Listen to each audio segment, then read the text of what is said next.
પ્રમુખ સ્વામી મહારાજને તમે શું પત્ર લખ્યો હતો ને શું જવાબ આવ્યો હતો? પ્રમુખ સ્વામી મહારાજને મેં જે પત્ર લખ્યો હતો કે મને આપના આશીર્વાદની ખૂબ આવશ્યકતા છે.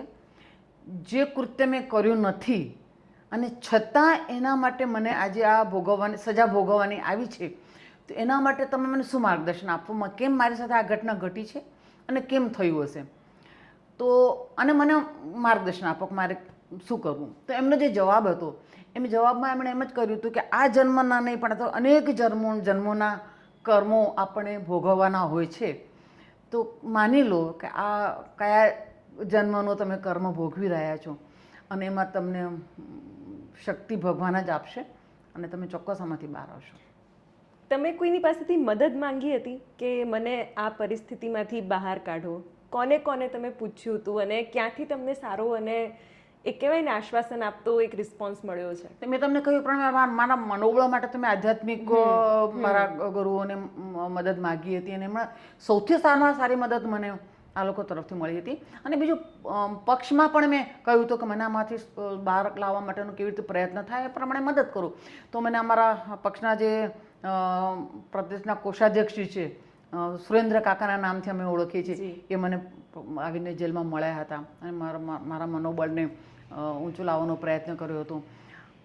રાજેન્દ્રસિંહજી રાણા એક વખત પ્રદેશના અધ્યક્ષ રહી ચૂકેલા છે, એ મને અંદર મળવા આવ્યા હતા. એમણે મને ખાસું મનોબળ મારા ઊંચું લાવવાનો પ્રયત્ન કર્યો હતો. શ્રી ભીખુભાઈ દલસાણિયા એ વખતે સંગઠનના મહામંત્રી હતા, એ પણ મને અંદર મળવા આવ્યા હતા.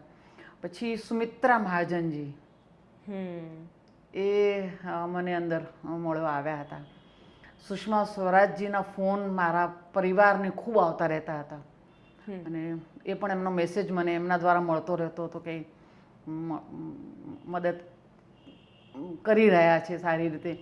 પછી મૃદુલા સિન્હાજી જે ગોવાના ગવર્નર રહી ચૂક્યા, એમના મેસેજ મારા પરિવાર, કારણ કે મારી સાથે તો વાત કરી શકતા નહોતા, એટલે મારા પરિવારને એમના પણ મેસેજ મળતા રહેતા હતા અને એ લોકો પછી મને એમના મેસેજ આપતા હતા.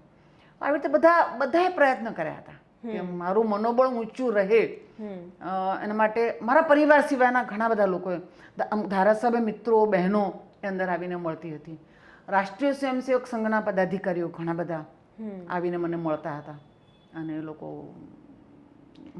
પ્રયત્ન કરતા હતા. એટલે નિયમ પ્રમાણે જે પ્રમાણે એ લોકોને સમય મળતો હતો, સમય જે પ્રમાણે જેલવાસમાં આપી શકાય એ પ્રમાણે લોકો આવીને મને મળવાનો પ્રયત્ન કરતા હતા.